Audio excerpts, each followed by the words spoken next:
പടമൊന്നും പറയാനില്ല. പരിയുണ്ടായിരുന്നു പക്ഷെ കൂടിയെന്ന് തോന്നുന്നു. എന്തൊക്കെയോ മിസ്സിംഗ് ഉള്ള പോലെ തോന്നും. ഒട്ടും റിഗ്രറ്റ് ഇല്ല.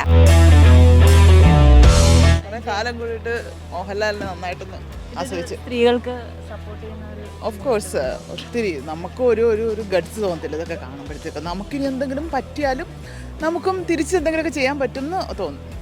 ലാസ്റ്റ് ക്ലൈമാക്സ് ഒക്കെ ഇരുന്ന് കരഞ്ഞു കണ്ടിട്ട് വല്ലാണ്ട് ഒരു നോർമൽ അങ്ങനെ പ്രതീക്ഷ അത്രയും വന്നോന്ന് വെച്ചാൽ എന്തൊക്കെയോ മിസ്സിംഗ് ഉള്ള പോലെ തോന്നി. ആണോ നാത്തുവിന് നല്ലൊരു തീമായിരുന്നു, പക്ഷെ എന്തൊക്കെയോ ഇനിയും കൂടെ ആഡ് ചെയ്യാമെന്ന് തോന്നിപ്പോയി. സൂപ്പർ, നല്ല ഫീലിംഗ്. വൺ ടൈം മൂവിയാണ്. ആ കുട്ടി നന്നായിട്ട് അഭിനയിച്ചത്. ലാസ്റ്റ് ക്ലൈമാക്സ് ഒക്കെ എക്സ്പെക്ട് ചെയ്തായിരുന്നോ അങ്ങനെ ആയിരിക്കും? അങ്ങനെ ഇല്ല, എക്സ്പെക്ട് ചെയ്തില്ല. കുഴപ്പമില്ല. ലാസ്റ്റ് ഇമോഷണൽ ആയോ? അറിഞ്ഞോ? ലാസ്റ്റ് ആയപ്പോഴത്തേനും ഭയങ്കര ഒരു ഇതായിപ്പോയി. സ്ത്രീകൾക്കൊക്കെ സപ്പോർട്ട് ചെയ്യാൻ സപ്പോർട്ട് തീർച്ചയായിട്ടും. ഇതുപോലുള്ള ഇതിനൊക്കെയുള്ള ഇങ്ങനെയുള്ള സിനിമകളൊക്കെയാണ് മറ്റുള്ള ആൾക്കാർക്ക് പ്രയോജനം ഉണ്ടാകുന്ന ഒരു ഇതാണ്. നല്ല അടിപൊളി സിനിമയാണ് ഇത്, എല്ലാവർക്കും കാണാൻ പറ്റിയ ഒരു ഇതാണ്. കുഴപ്പമില്ലായിരുന്നു, പക്ഷെ ഗംഭീര പടമൊന്നും പറയാനില്ല.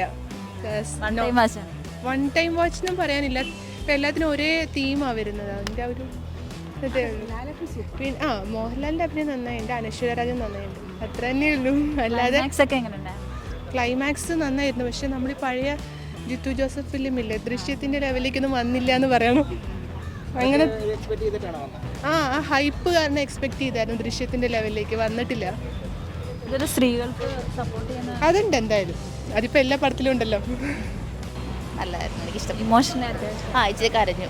പരിയുണ്ടായിരുന്നു പക്ഷെ കൂടിയെന്ന് തോന്നുന്നു. ഭയങ്കര നമുക്കൊത്തിരി സന്തോഷം തോന്നി, കാരണം ഇപ്പോഴത്തെ ഒരു സിനേറിയോ വെച്ചിട്ട് നമുക്ക് ഭയങ്കര റിലേറ്റബിൾ ആണ്. നല്ല സിനിമയാണ്. സ്ത്രീകളെ സപ്പോർട്ട് ചെയ്യുന്ന ഒത്തിരി സപ്പോർട്ട് ചെയ്യുന്ന സിനിമയാണ്. നല്ലൊരു റിവ്യൂ തരാൻ പറ്റിയൊരു സിനിമയാണ്. അടിപൊളി. ഭയങ്കര അഭിനയം. ശരിക്കും ബ്ലൈൻഡായിട്ടൊക്കെ നമ്മൾ കാണുമ്പോൾ ശരിക്കും നമുക്ക് തോന്നും ആൾ ബ്ലൈൻഡ് ആണെന്ന് തോന്നും, കാരണം ഫോക്കസ് ചെയ്യാണ്ട് നമുക്ക് സംസാരിക്കുമ്പോൾ നേരിട്ട് നോക്കുന്നില്ലല്ലോ. അതൊക്കെ ഭയങ്കര അടിപൊളിയായിരുന്നു. ലാസ്റ്റ് ക്ലൈമാക്സ് അത് ഭയങ്കര ആവേശം, നമുക്കിപ്പോഴും അത് കാണുമ്പോഴത്തേക്ക് ഭയങ്കര ഒരു ആവേശമാണ്. അത് നല്ലൊരു സിനിമയായിരുന്നു.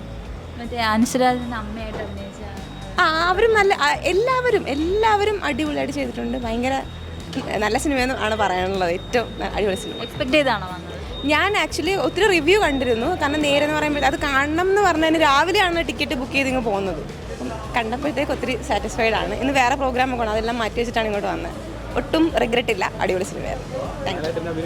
ലാലേട്ടൻ്റെ കാര്യം പറയണോ, ഭയങ്കര ലാലേട്ടൻ ഫാനാണ് ഞാൻ. അപ്പോൾ അതുകൊണ്ട് തന്നെ ഇത് കണ്ടപ്പോൾ ഒത്തിരി കുറേ നാൾക്ക് ശേഷമാണ് ഞങ്ങൾ ഈ ഒരു മോഹൻലാലിൻ്റെ സിനിമ കാണാൻ വേണ്ടി വരുന്നത്. അപ്പം ലാലേട്ടൻ പിന്നെ തിരിച്ച് ഈ പറഞ്ഞ പോലെ നമ്മൾ ഒത്തിരി റിവ്യൂ കേട്ടു, തിരിച്ച് വരവൊന്നും അല്ല, പക്ഷെ ലാലേട്ടനെ പഴയ ആ ഒരു ഫുൾ ഫ്ലെഡ്ജായിട്ട് കണ്ടതിൻ്റെ ഒരു സന്തോഷം. ഒരു കോട്ടൂൺ ഡ്രാമയാണല്ലോ നടക്കുന്നത്. അതെ.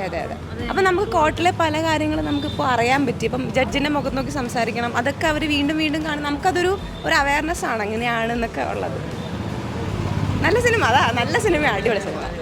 Okay, thank you. ശരി, ഇഷ്ടപ്പെട്ട അനുശ്വരാജിനാണ്. എനിക്ക് ലാലേട്ടൻ എന്നോട് ഇഷ്ടം. ക്ലൈമാക്സ് ഒക്കെ എക്സ്പെക്ട് ചെയ്യുന്നായിരുന്നോ? അല്ല, ഇച്ചിരി കൂടെ അല്ല, എക്സ്പെക്ട് ചെയ്തായിരുന്നോ ക്ലൈമാക്സ് ഒക്കെ? ഇല്ല, രോമാഞ്ചം വരും.